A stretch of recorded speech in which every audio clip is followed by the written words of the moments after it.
Désavantage levée de fonds numéro 1, compte à rendre. Désavantage du bootstrap, c'est très dur. Quand c'est dit, franchement, il y a des avantages. Des fois, on en rêve. Ouais, Pour ceux qui ont exactement votre cas, c'est-à-dire vous êtes deux freelance, vous dites on va créer une agence à deux, dites-vous que si vous faites, 100 000 de chiffre chacun, l'agence, c'est pas faire 200 000, c'est faire 300 000. Et en fait, il faut rajouter une personne, entre guillemets, fake de buffer, c'est-à-dire de marge, pour payer les frais, le comptable, les imprévus. Les gars, vous êtes mariés, parlez à votre femme. Oui. L'impact qu'il va y avoir de ces décisions-là que nous, on prend avec notre vision, etc., vont impacter votre perso. Parce qu'on parle d'argent, on parle de salaire, donc forcément, ton train de vie est adapté directement à ton entrepreneuriat. Parce que c'est la première source de divorce, et moi, j'en ai vu tellement. Communiquer avec vos associés et communiquer surtout en privé.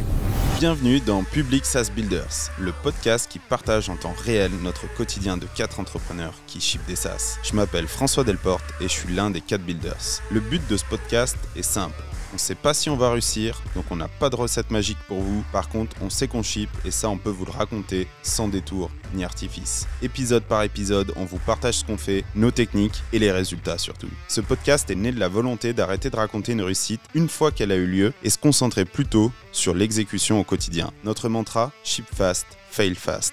Allez, bonne écoute. Bienvenue dans cet épisode de Public SaaS Builder, j'ai failli oublier le nom. On est dans l'épisode combien, Ludovic ? Le 26e épisode. Ludo, c'est mon chat GPT. Alors aujourd'hui, on va parler d'un sujet assez intéressant pour les entrepreneurs et les freelances, les créateurs d'agences, les CDI aussi qui souhaitent se lancer. Restez bien connectés. Alors, on va peut-être un peu changer de principe parce que j'ai une petite liste de sujets, donc on va voir comment ça se passe. Parce que quand tu dis jeu, il se trouve que cette fois, c'est toi, Guillaume, l'animateur de cet épisode. C'est moi pour l'introduction, mais une fois que c'est terminé, c'est François qui reprend la vie. Comme ça, je pourrais dormir. En gros, aujourd'hui, le sujet, c'est tout simplement bootstrap vs levée de fonds, agence vs freelance vs CDI, solopreneur vs associé, enfin quelques sujets comme ça autour de cette gamme de dilemmes qu'on pourrait avoir quand on souhaite lancer un projet d'entrepreneuriat. Je pense que ça va être assez intéressant. C'est des choses qu'on a tous un peu vécues autour de la table, quasiment tous les modèles, je pense. Ouais. Donc on va pouvoir répondre à toutes ces questions que vous avez et que nous avons eues, et tous les dilemmes qu'on n'a pas su répondre, qu'on a fait certaines erreurs. Donc on va vous partager tout notre savoir-faire autour de petites questions. Et donc pour commencer, on va prendre le sujet bootstrapping vs levée de fonds. Quelle stratégie pour réussir son business ? Et je vais donner la main à François parce qu'il connaît bien ce sujet. C'est ça. Effectivement, on s'est rencontrés dans le cadre d'une boîte à levée de fonds, puisque c'était Doors, notre app de lecture, tous ensemble, donc avec levée de fonds. Donc c'est un sujet qu'on connaît et qu'on a connu, qui est assez haut et assez bas, notamment quand on crée un usage, la levée de fonds est obligatoire, parce qu'il faut beaucoup d'argent en marketing. Par contre, moi, en gros, pour faire très simple, mon avis, c'est que la levée de fonds, c'est fait vraiment pour aller très, très, très vite, parce qu'il y a un avantage à la personne qui aura été le plus vite, ou parce que vous créez quelque chose qui est totalement nouveau, et donc il faut beaucoup d'argent pour faire comprendre, entre guillemets, aux gens comment ça peut être dans leur quotidien, avec tous les risques que ça connaît. Par exemple, la phase delivery qu'on a eue, avec tous des milliards qui ont été levés et qui ont été cramés là, pour les livraisons de courses en 13 secondes chez vous. Ou pour des choses dans la medtech ou la biotech, créer un vaccin, ça peut prendre 10 ans. Donc là, il faut lever des fonds. Et voilà. Donc, est-ce qu'une personne sans tech a l'intérêt de faire des levées de fonds ou trouve plutôt un autre moyen de faire ? En fait, le problème... Alors, effectivement, la levée de fonds peut s'adresser à deux... de ce qu'on appelle des allocations de ressources, des needs, c'est-à-dire soit recruter, parce qu'il y a beaucoup de tech, c'est lourd, les ingénieurs, des machins, soit pour beaucoup de marketing. Ça peut être un truc tout simple, mais vous balancez 300 000 € de marketing par mois pour faire adopter l'usage. Donc c'est vraiment les deux postes clés. Par contre, pour moi, le downside de tout ça, c'est que vous vendez... Alors, une partie de la boîte, ça, c'est normal. Ils prennent le risque, ils viennent avec vous, donc c'est OK. Par contre, vous perdez deux choses.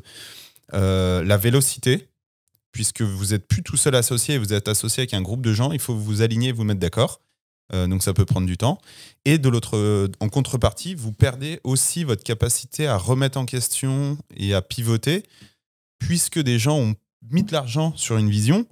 Donc, si vous avez dit, moi, je vais développer un produit bleu, et que vous vous rendez compte qu'il faut du rouge, il faut convaincre tout le monde, pivoter, etc. Donc, c'est pas simple de changer ce qu'on appelle la thèse d'investissement, donc ce pourquoi les gens ont investi. Le bootstrap, c'est absolument l'inverse. On pivote quand on veut. Chez Fig, les épisodes l'ont prouvé. Tous les jours.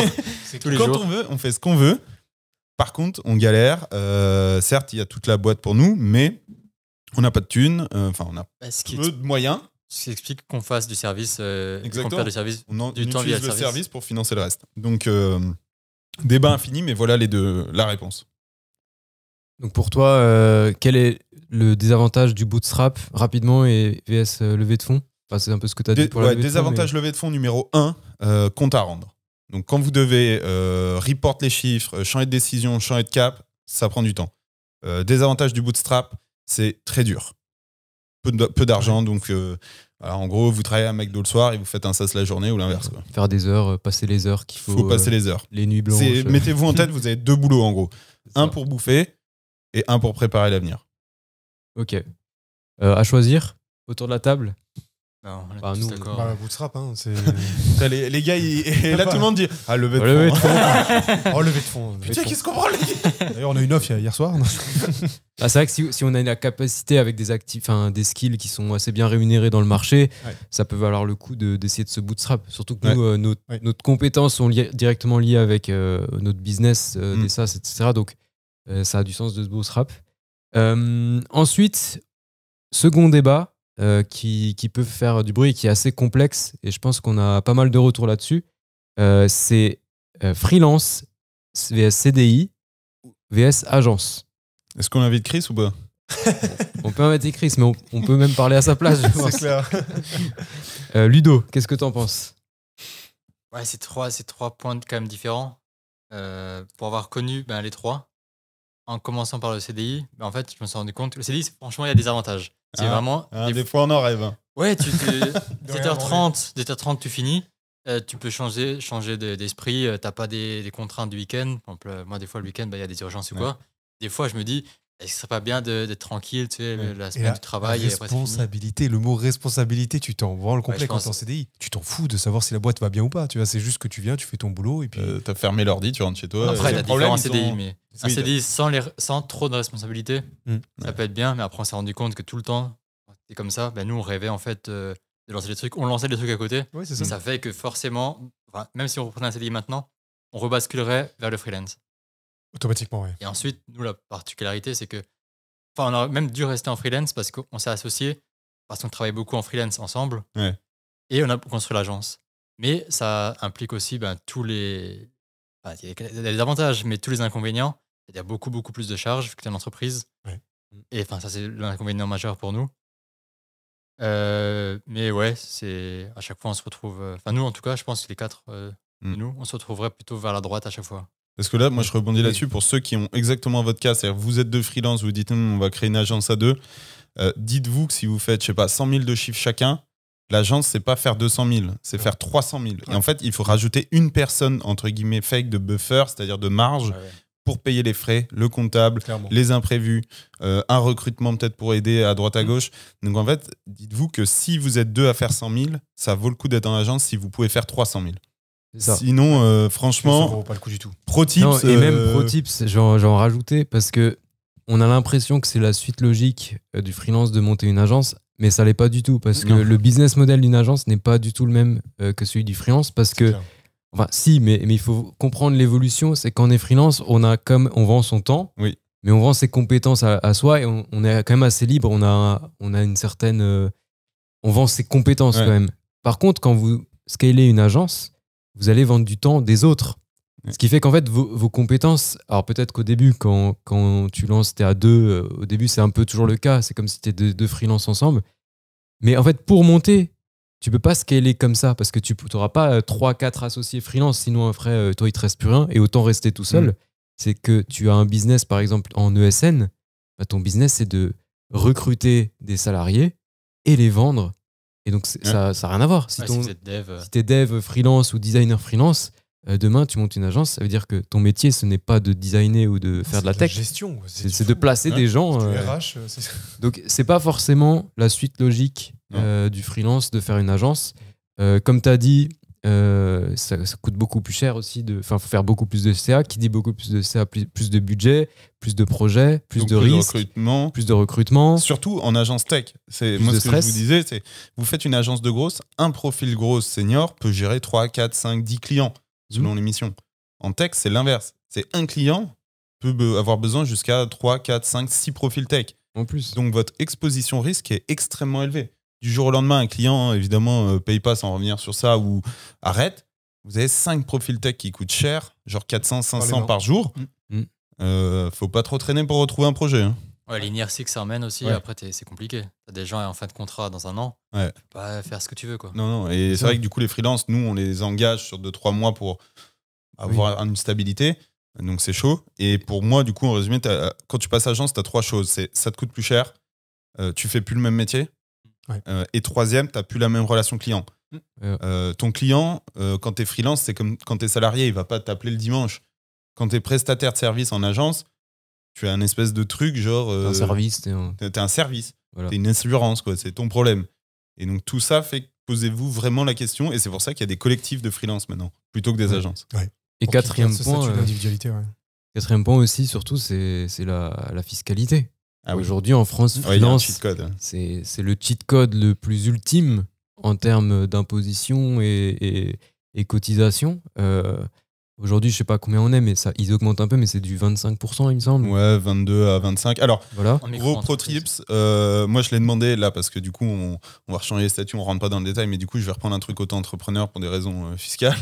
Il y a le truc exonération, je sais pas quoi là, j'ai demandé. L'acre, Non, pas l'acre. Non, parce que ça, Le tu truc peux pas, ça. pour payer qu'1%.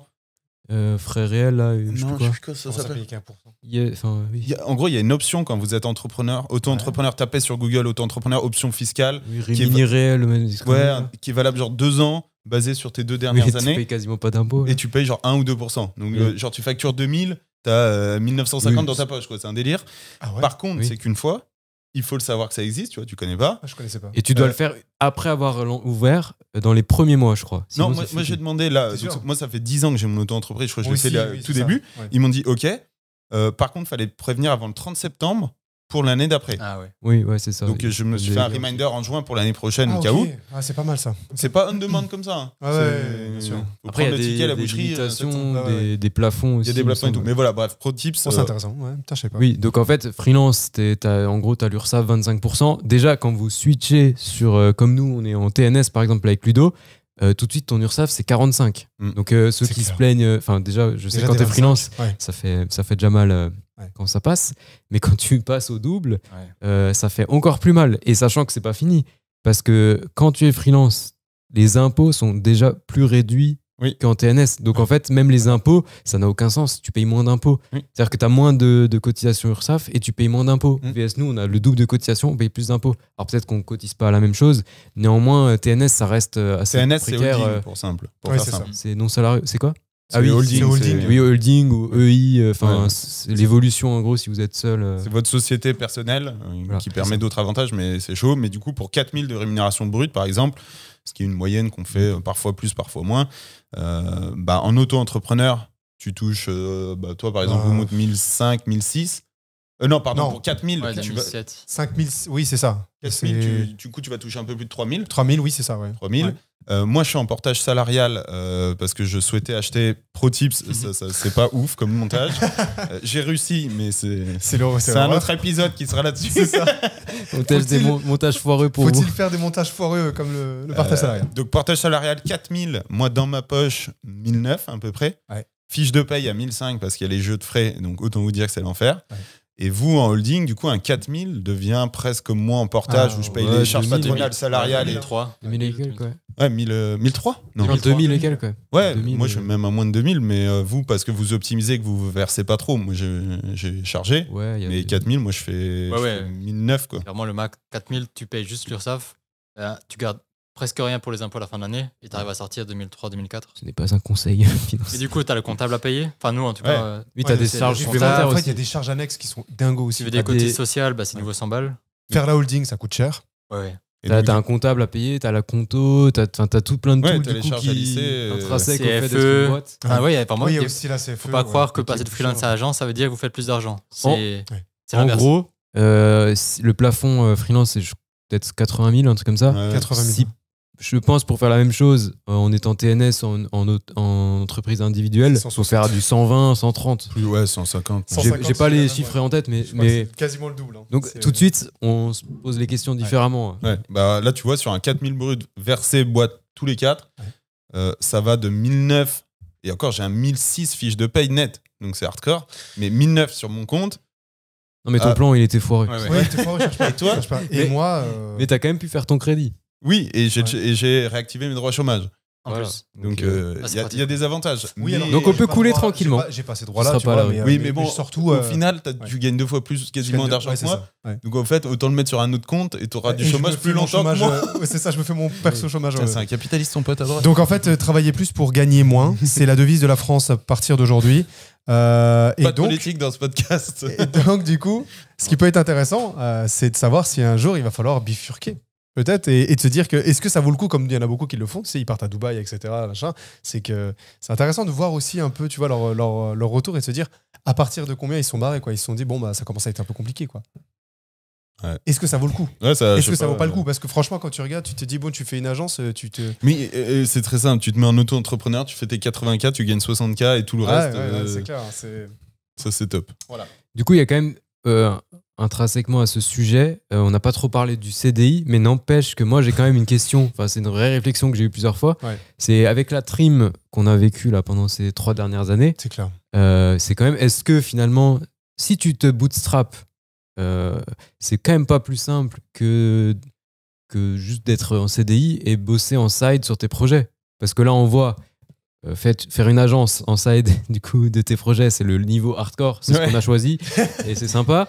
Freelance, je pense que c'est peut-être le juste milieu, peut-être si tu as une mission à mi-temps, etc. Mais CDI reste aussi une option super viable parce que bah, comme dit, à 17h30, 18h, tu termines ta journée, tu peux te concentrer sur des side projects. Ouais. Et donc est-ce que dans ce cadre-là, le CDI n'est pas viable si on veut entreprendre? On a commencé comme ça d'ailleurs.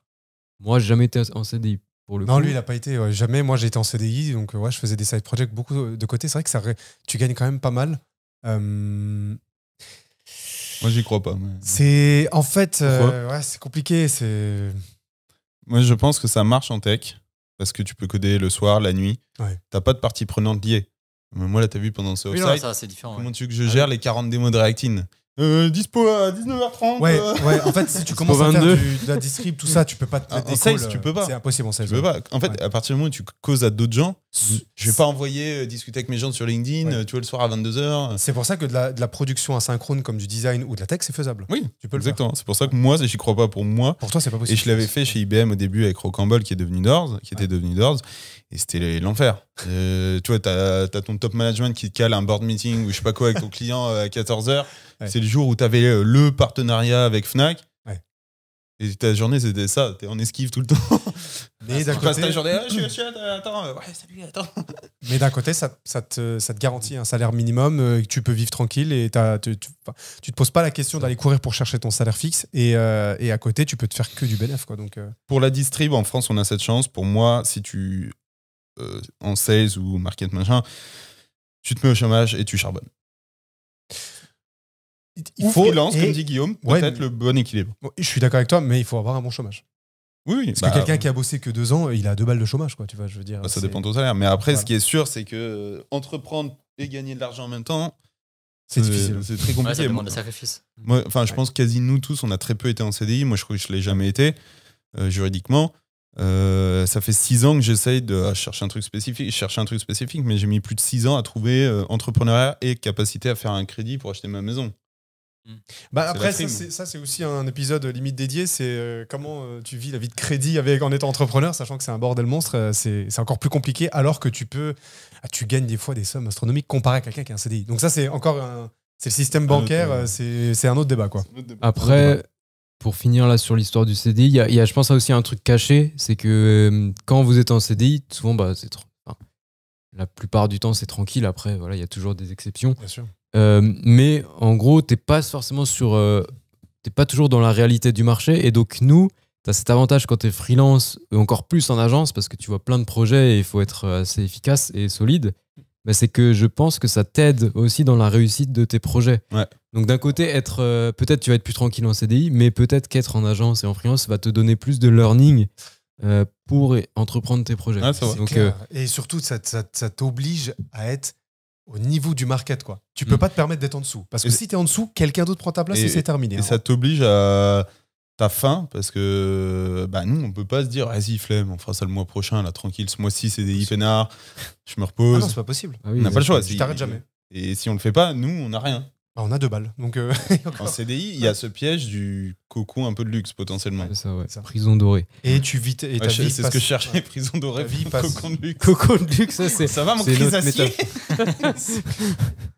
C'est pas mal non plus.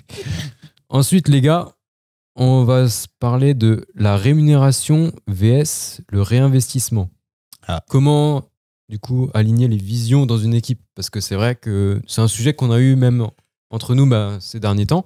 Chacun a des contraintes différentes financières, chacun a des objectifs différents, etc. Donc c'est aussi la contrainte quand tu es en équipe, c'est qu'il faut quand même fonctionner en équipe et satisfaire les visions de tout le monde. Qu'est-ce que vous pensez de ce sujet-là? Ça vous évoque quoi? Il faut être aligné. Si vous êtes une team de 2-3, il faut que vous soyez alignés. Pas qu'il y en a un qui veuille que de la rémunération, l'autre invest. Qui veut dire aligné veut aussi dire qu'il faut être au courant, je pense, de chacun. Parce qu'en fait, nous, on a eu cette discussion-là et c'était, je pense, le point le plus important de notre live depuis les 2-3 années qui suivaient. C'était que pour éviter d'avoir des tensions, c'est le plus gros conseil qu'on pourrait donner, quand on est plusieurs comme ça dans une agence, c'est limite de savoir même les projets perso de chacun. Parce que ça permet de se dire, ok, lui, il a cette attente-là. Toi, tu es en train d'acheter un Gourbil en plein milieu de la France. Toi, tu as un enfant qui arrive. Moi, j'ai pas forcément de projet particulier, mais je veux juste avoir une life minimum décent pour pas non plus crever. Et toi, c'est plutôt réinvestir à mort pour faire scale, etc. Et donc, du coup, les objectifs de chacun sont tellement variés, ça change tellement qu'il faut qu'on soit au courant. C'est horrible à dire, mais si tu as un furoncle qui sort, tu dois être au courant, c'est comme ça. C'est limite ça parce que si t'es pas au courant, j'abuse, hein, c'était juste une petite blague, mais si je veux dire, t'es pas au courant des projets de chacun, alors que pourtant t'es associé et en plus de ça, tu peines déjà à avancer la machine qui est dure et qui est poncée de tous les côtés, c'est difficile. Et souvent, ça te remet en question assez souvent, même perso, t'es en train d'aller dans des directions tout seul dans ta tête, tu te dis mais putain, mais lui il veut ça, mais moi je veux plutôt ça, donc soyez clairs. En fait, c'est le truc qui a été le plus bénéfique pour nous, et là on est encore en train de changer de direction depuis, ça fait 45 fois qu'on change, et donc là c'est la 46e peut-être, mais au moins ça n'a jamais été aussi clair que ça, et on arrive à se mettre un salaire minimum défini pour réinvestir, pour aller encore plus haut derrière, quoi. En fait, on n'a jamais vraiment changé de vision. En fait, c'est ça le truc, c'est qu'il faut quand même qu'avec tes associés, tu sois toujours sur la même vision. Parce que je pense que ça, c'est vraiment ton étoile du Nord, North Star, voilà, c'est ça, qui te guide, qui guide ton équipe. Et si là, il y a des disparités dans l'équipe, là, ça devient compliqué. Parce que ça, c'est des choses que voilà, on peut pas viser de directions différentes. Maintenant, effectivement, la direction peut changer. Et ça va passer par une bonne communication. Parce qu'effectivement, si je connais pas les contraintes de Ludo, de toi, de François, ou les miennes, et qu'elles sont pas claires, etc., on va pas avoir dans le calcul, dans le processing de la direction, tous les éléments en compte, et ça va créer des tensions. Parce qu'on va se dire, mais en fait, moi, je veux juste passer par là pour qu'on fasse ça. En fait, ah oui, mais l'autre, il m'emmène là, mais parce que lui, en fait, il a son propre prisme et ses propres problèmes. Donc, effectivement, je pense que c'est communication. Et voilà, faut être aligné, je pense, sur la vision. Ça, il n'y a pas de. Et en plus de ça, parce que là, c'est une communication en interne pour nous. Les gars, vous êtes mariés, parlez à votre femme. C'est con à dire parce qu'en fait, l'impact qu'il va y avoir de ces décisions-là que nous, on prend avec notre vision, etc., vont impacter votre perso parce qu'on parle d'argent, on parle de salaire. Donc forcément, ton train de vie est adapté directement à ton entrepreneuriat. Si tu caches, tu ne parles pas des choses comme ça réellement avec ta femme et que tu te mets pas d'accord sur « écoute, je te préviens, pendant les 5 mois qui arrivent, il va falloir se serrer la ceinture parce que ça va être chaud. » C'est comme ça. On est en train de prendre une direction, on y croit. Donc, est-ce que tu me fais confiance ou pas? Et en fait, nous, c'est un gros sujet qu'on a eu avec Ludo parce qu'on avait plus de frais, tu vois, par exemple, que vous. Et moi, j'ai dit à Ludo, mais tu as intérêt de dire tout à ta femme de A à Z. Il faut qu'elle soit au courant des points bénéfiques qu'il pourrait y avoir. mais aussi des merdes qui pourraient y avoir. Ouais, bien sûr. Parce que c'est la première source de divorce. Et moi, j'en ai vu tellement à l'époque quand on était en stage. Tu sais, les premiers stages qu'on faisait quand on était à IP, quand je faisais mon stage dans la startup là, qui faisait de la VR. Le mec est super, etc. Tout se passe bien. Il commence à y avoir un peu de merde au niveau de la boîte. Le lendemain, il arrive, il est pas bien, il a divorcé de sa femme. Quoi. Et en fait, ça va tellement vite qu'il faut faire hyper attention en plus au niveau perso. Donc, parler, communiquer, pour moi, c'est le plus important. Et après, derrière, ça passe pas. C'est à vous d'ajuster. Mais communiquer avec vos associés et communiquer surtout en privé. Quoi. Ouais. Bah, du coup, je rebondis sur le sujet parce que y a un thème qui est assez intéressant. C'est est-ce que il est mieux de partir sur le modèle solopreneur ou s'associer. Donc, en gros, travailler pour soi ou bâtir une équipe. Quel modèle finalement est le bon aujourd'hui, vous pensez? Partir tout seul ou s'associer direct, c'est ça? Bah, c'est ça. Solopreneur vs team. Nous, déjà, l'avantage, c'est qu'on est complémentaires.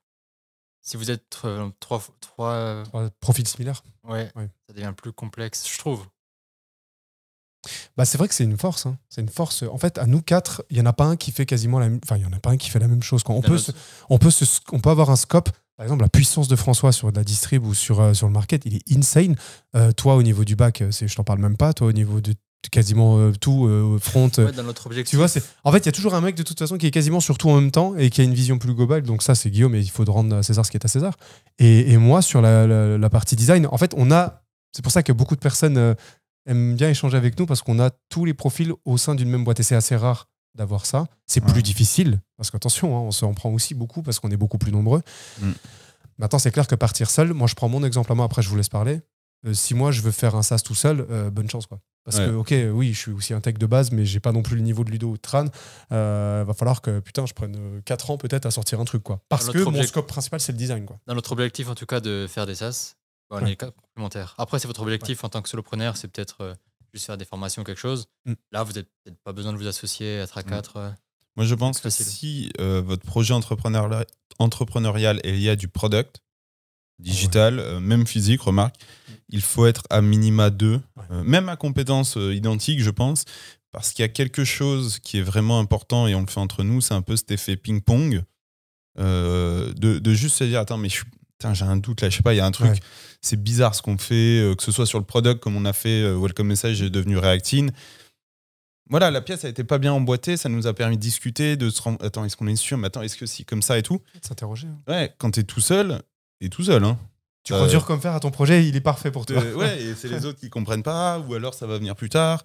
Et pour suivre un paquet d'indie hackers, solopreneurs, machin sur Twitter, souvent c'est plutôt des profils tech et tous burn en distrib. Parce que pour moi, c'est aussi deux choses très différentes. C'est clair. De faire la tech étant asynchrone ne dépend que d'une personne. Distrib, sans tech, vous faites rien. Et par contre, tu passes la journée à causer aux gens. Donc, tu dépends de tout le monde. Et il y a plein de biais. Donc, c'est vraiment difficile. Et effectivement, Ludo, je te rejoins. Demain, moi, je dois être solopreneur. Je fais une formation spécifique sur ma niche et je gère tout et nickel. Mais je pense que le mode team, c'est celui qui permet vraiment de construire des assets plutôt qu'un lifestyle. En fait, seul, tu vas plus vite et à plusieurs, tu vas plus loin. Allez, non, mais qu'est-ce qui se passe là? Qu'est-ce qui se passe? Quand t'es speaker, t'as ça, tu vois, t'as les métaphores qui arrivent, le parapluie, le cocon luxueux, le cocon luxueux, l'église au milieu du village. Tu vas plus loin avec une finalement, l'expression est basique, mais en fait, c'est littéralement ça. Quand vous commencez, c'est tellement simple d'être tout seul, t'es plus vite. Même nous, parfois, on se dit nous-mêmes, parfois on se dit putain, si j'étais seul, là, je pourrais. Tu vois, mais en fait, le truc, c'est qu'être à plusieurs, ça n'a pas de prix. Et c'est très compliqué d'être à plusieurs. C'est pour ça qu'il faut être bien associé, il faut être bien aligné sur la vision, bien communiquer.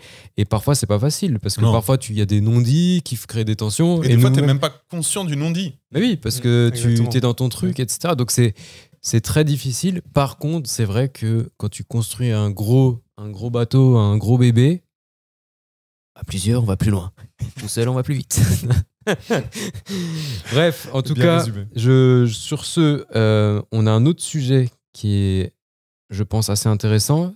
C'est d'ailleurs un sujet peut-être que d'autres personnes vivent actuellement, mais c'est ce que nous, on vit au quotidien. C'est passer de la vente de services à passer à un produit SaaS. Ah ouais. le défi des entrepreneurs. C'est notre vie, littéralement. C'est résumé en une ligne. On est en plein dedans, c'est finalement nos combats du quotidien. J'avais lu plusieurs personnes sur Twitter qui parlaient de ça et qui disaient c'est beaucoup plus dur de commencer à faire des SaaS quand tu es dans le service, parce que tu es dans le service, tu as des clients, machin, que ça serait de commencer juste les SaaS à fond. Et je suis un peu d'accord avec ça. Parce qu'on a du coup, en plus des salaires qu'on a besoin, etc., on a le bagage des services, et ce qui fait que tu prends du temps juste par-ci, par-là pour faire des SaaS, mais tu n'es pas 100% dedans. Pour moi, ça dépend de ce que tu fais en service en réalité. Je te prends, par exemple, dans le monde du gros, imagine tu vends du service pour faire des campagnes d'acquisition d'emailing.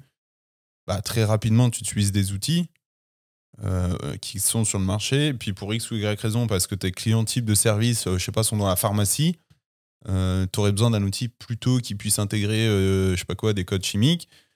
Et donc, tu vas te spécialiser et puis tu vas finalement créer un outil qui sera utilisé par tes clients service parce que c'est la suite un peu logique. En fait, tu fais une intégration, je sais pas si c'est verticale ou horizontale, mais en gros, de la chaîne de valeur que tu fais. Et là, je trouve que ça a c'est comme ça que la grosse machine est née. Elle a commencé, c'était un service de grosse et petit à petit, ils ont mis toutes les briques en tool, quoi. Mais nous, c'est différent parce qu'on vend du temps homme et de la tech. C'est comme si tu es ingénieur en réacteur, en service, tu vas pas faire... C'est compliqué, ça n'a rien à voir. Donc nous, on fait les deux en parallèle. Ouais. C'est pas les uns alignés, c'est vraiment, on a deux boîtes, quoi. Après, tu as quand même ce bénéfice quand tu bosses sur des projets clients, des apps ou des SaaS, etc. Bah, tu travailles aussi dessus. Donc la tech, le learning, tu l'as aussi. Les tools, le financement, la formation de tes équipes, le boilerplate. C'est quand même des choses que tu capitalises. Après, c'est clair que... Tu capitalises sur les hard skills, mais tu n'as pas du coup de la distrib. Ah non, bah la distrib, oui, effectivement. Là, c'est souvent elle qui coûte très cher. À l'inverse de si tu as tous tes clients et toi, tu utilises, je sais pas, Lemlist pour tous eux, bah, tu te dis, bah ouais, bah, si j'ai mon tool, je le mets à la place de Lemlist et puis voilà, j'ai mes clients, quoi. Moi, je trouve comme c'est méga chaud. Après, d'un côté, je suis d'accord. Finalement, si t'es full-time sur un sujet, forcément que ça va être plus simple. Maintenant, le problème aujourd'hui, c'est plutôt... La question, c'est plutôt, est-ce que c'est un mythe ou une réalité de pouvoir lancer un projet sans financement ? Parce que quand je parle de financement, c'est même pas une levée de fonds, c'est juste payer nos salaires, ton train de vie. Parce qu'aujourd'hui, qui peut entreprendre un projet ? Ça va coûter du temps et de l'argent, des milliers d'euros. À part si t'es étudiant ou alors au chômage. Si tu fais pas du service, pour moi, je vois pas dans quel monde aujourd'hui qui est devenu aussi compétitif. C'est-à-dire en termes d'audience, te faire entendre, même gratuitement, c'est devenu très très dur. C'est clair. Et même en paid. Pour te faire entendre, il y a déjà tous ceux qui ont de l'audience et du paid qui passent au-dessus. Enfin, du coup, juste pour distribuer, ça coûte cher, quoi. Même un SaaS un peu trendy, machin, il va vite mettre 10, 20, 30, 40 000 par mois juste pour distribuer. Donc, et Welcome Message, on a vu, il faut le temps au temps. Alors, il y en a qui trouvent l'idée magnifique, direct, et les clients affluent. C'est très rare. Mais c'est très rare et ça demande du temps de redev, de aller sur le marché, tester, redev, machin. Welcome Message, il faudrait qu'on calcule, mais en temps investi... il y a déjà 50, 60, peut-être 70 000 euros qui ont été mis dedans. Ah oui, c'est clair. Si c'est pas. Et si t'es étudiant, t'as pas votre niveau de compétence. Donc tu fais x2, x3 dans le temps. Et t'as même pas encore commencé à distribuer. Donc après, souvent, tu fais une landing page pour tester l'attraction avant et tout. Mais finalement, c'est un peu une légende de pouvoir lancer un produit sans budget, quoi. Enfin, aujourd'hui, sauf si. Et encore, c'est pas sans budget parce que du coup. J'allais dire, si t'as déjà réussi à en lancer un, t'es pas le first time, t'as déjà eu de la réussite, t'as peut-être des fonds de côté. Exactement.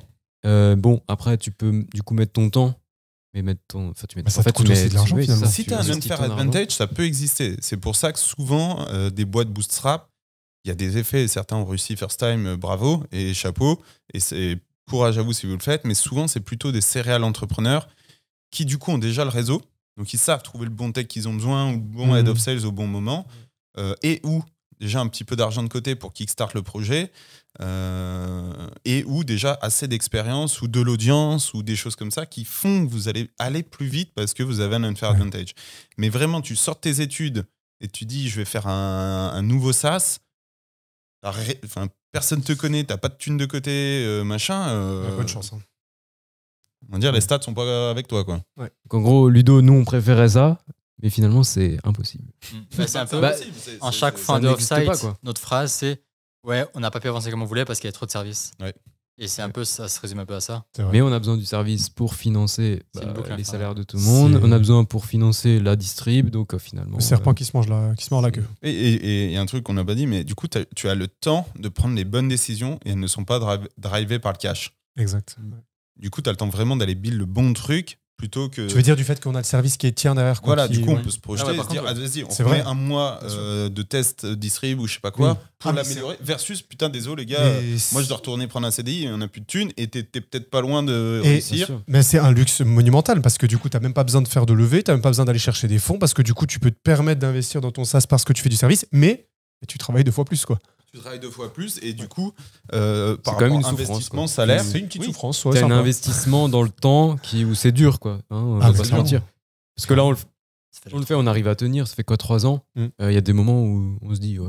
ras le Ouais, ça cul. fait chier, quoi. Mais bon, après, on avance toujours dans la bonne direction, donc ça motive. Même le service, ça, avec le temps, ça s'améliore, etc. Ouais.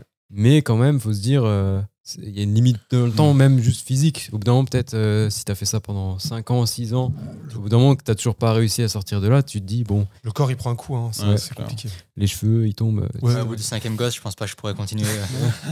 Il y en a 5 de prévus.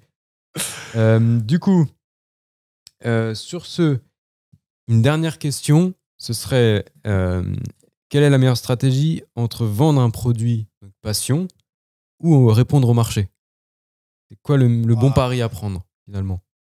Ah, moi, je dirais c'est vendre au niveau du marché, quoi. C'est sûr et certain. Mais en même temps, Ah, si c'est tu clair. builds un produit, toi tu kiffes, Passion. tu mets vraiment tout dedans, Ouais. les gens le voient aussi. Et j'ai vu pas mal de produits qui marchent parce que justement la personne, l'owner, est à fond Ah. dedans, il kiffe ce qu'il fait. Ça, François, je pense qu'il pourra nous le dire parce qu'il passe sa vie sur des trucs un peu indie hacker, sur des product hunt et tout. Et c'est vrai qu'il y a beaucoup de tools un peu comme ça. Genre un peu passion. J'ai l'impression en tout cas. Mais je pense que pour faire un hold-up vraiment rapide, tu vois, il faut suivre un peu la tendance market, quoi, je pense. Ah, il y a Alors. les deux. Ah, ça dépend, les deux se valent en fait finalement quand tu regardes. Hein. Vas-y, Alors, l'expert du gros, il va nous le dire. Globalement, l'économie veut que tu répondes au marché. On est d'accord.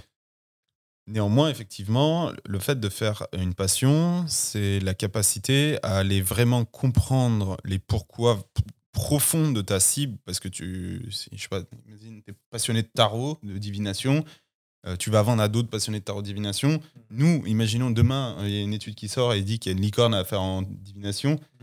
Notre courbe d'apprentissage de ce truc va être élevée versus le passionné. Et donc, en fait, pour moi, tout est une question du TAM, c'est ce que ça s'appelle le Total Addressable Market.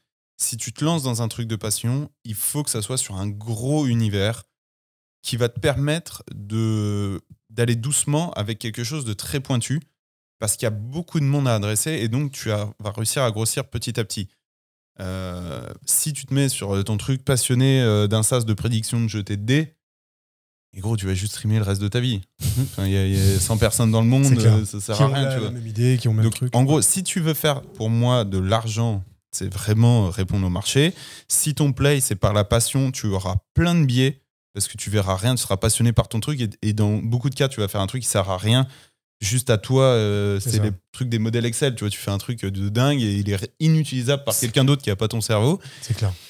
Par contre, effectivement, tu n'as pas l'impression de travailler et tu fais souvent un très très bon produit. Par contre, il faut le faire sur une niche assez costaud quand même pour avoir toutes les chances de pouvoir en vivre là-dessus. Peut-être aussi, vous avez full time à côté, peut-être mieux de bosser sur quelque chose dont vous avez la passion, Plus qui va passionné. vous driver pour longtemps, Ouais. et les gens vont venir au fur et à mesure. Alors que si vous cherchez juste à aller vite et sur le marché, ben, ça va être plus dur. Ouais, Si vous n'en avez pas besoin pour vivre, là, Oui, c'est ça. C'est passion directe. Exactement, c'est ce que je voulais dire. C'est si tu n'en as pas besoin et que c'est un side project et que tu fais le week-end et les soirs, franchement, fais un truc qui te fait passionner, quoi. Si tu aimes la musique et que tu veux faire un énième projet, logiciel de mixing. mais même pas, ouais, même un boîtier physique, un truc, tu vois. Genre, je sais qu'il y en a beaucoup, même à l'époque, on avait des collègues qui faisaient ça, c'était insane. Et le mec, il était passionné de guitare. Donc, il s'est dit, putain, je vais faire un truc qui m'assiste et qui m'assiste et qui joue de la batterie pendant que je fais de la guitare. Et c'était ouf. Je sais pas si vous vous souvenez Ouais, de le projet, ouais. enfin, de Fabien. C'était insane. Il l'a ramené, il a fait faire des conférences. C'était incroyable parce que le mec était passionné de guitare. Donc ça allait dans le sens là. Mais temps, il peut être long, hein, développer après, un truc tout seul pendant des années. C'est clair. Et après, bon là c'était un projet de fin d'études Epitech, etc. Mais après, Sony était intéressé, tout ça. Il avait quand même des trucs, mais le machin est tombé à l'eau parce que c'était tellement, il avait du mal à le scale, on va dire, et à le distribuer à un grand nombre, tu vois. Donc ça devient trop précis. C'est trop, les passionnés, ouais, c'est un truc. C'est compliqué, quoi. C'est compliqué. T'en penses quoi, Guillaume? Non, je pense que les deux cas marchent. Après, c'est clair que si on parle de faire de l'argent, je pense qu'il faut répondre. Le plus simple, c'est de répondre à l'offre, au marché, quoi, à la demande, c'est ça. Et après, rien n'empêche d'être passionné. Tu vois, nous, on est. Oui. Ce qui est bien, c'est que quand t'es comme nous, t'es passionné par faire de l'argent. À part l'argent. C'est ça. Si t'es passionné par l'argent, tous les sujets qui font le buzz, t'aimes bien, quoi. Après, on est quand même passionné par l'entrepreneuriat. Oui. Parce que tu veux faire de l'argent, aujourd'hui, t'as des moyens plus rapides potentiellement que de faire un SaaS. Faire du OnlyFans, quoi. Faire Faire un braquage. Oui. Mais c'est vrai que c'est peut-être pas le sujet principal, c'est pas la thune, mais si, enfin quoique c'est la possibilité de gagner quand même beaucoup de thunes. À la fin, c'est ça. Tu fais quand même ça pour l'argent. Après, c'est pas pour l'argent dans son sens juste je veux de l'argent, c'est pour la liberté. La liberté, la tranquillité. Chacun a sa définition propre de ce qu'il veut. Mais la métrique de l'entrepreneuriat réussi, c'est quand même l'argent. Hein. C'est vrai. C'est la KPI principale. De toute façon, je crois que c'est. Je vais pas citer Oussama pour faire le mec, mais je crois que c'est un des trucs que je me souviens, c'est qu'il avait dit il y a plusieurs raisons d'entreprendre et l'argent est la meilleure. Parce que l'argent ne mange jamais. C'est-à-dire que tu sais, si tu as réussi, on te donne de l'argent. Ouais, c'est vrai. Si t'as pas réussi. Personne t'en donne. Pourquoi? Voilà. Ouais. Et donc, c'est assez sain d'être drivé par l'argent. Alors évidemment, il faut pas devenir un psychopathe, mais juste, c'est le nord, c'est magnétique. T'as trouvé ta voie. Et t'as de l'argent qui arrive, t'as trouvé ta voie, c'est top. Après, il y a d'autres façons. Opportunité de marché. Ouais. Genre, tu connais rien à l'IA, ChatGPT arrive, tu réfléchis pas. Tu dis, OK, en gros, je prends une vague et j'apprends à surfer dedans. Et après, il y a la passion. Je suis passionné de vent. Je vais passer 50 ans à faire un anémomètre, ça va être de la folie. OK, gros, vas-y. Donc, voilà, il y a plusieurs tout dépend de leviers de motivation d'entreprendre. L'argent est le plus, bizarrement. C'est ça. Bon, bah écoutez, sur ce, on va clôturer l'épisode. On met notre RIB en commentaire, du coup. C'est ça, si jamais vous voulez faire un don. Pour ceux qui sont passionnés par nous, du coup, tu vois, c'est l'inception de la passion. Dépenser de l'argent, sponsoriser Buy Me a Coffee, mon lien, tout ça. C'est ça. Merci à tous d'avoir écouté le podcast. Ciao. Salut. Merci d'avoir écouté cet épisode de Public SaaS Builders. Vous avez aimé? Donnez-nous de la force en 1 minute. Abonnez-vous à Public SaaS Builders sur votre plateforme préférée pour ne rater aucun épisode. Ça prend genre 2 secondes. Envoyez cet épisode à 2 de vos contacts qui sont intéressés par le SaaS et qui veulent entreprendre. Enfin, mettez-nous 5 étoiles, minimum, sur les plateformes Apple Podcast et Spotify. 30 secondes. Sachez que vous pouvez également nous retrouver en vidéo sur notre chaîne YouTube. Tous les podcasts sont aussi dispo en vidéo et vous retrouverez en bonus des vidéos exclusives sur le design et le gros en facecam par Oumout et moi-même en mode build-in public. Vous pouvez nous retrouver aussi sur Twitter ou LinkedIn. Il y a cette call to action là ou pas? Non, j'en rajoute. Merci de votre soutien et à très vite pour un nouvel épisode.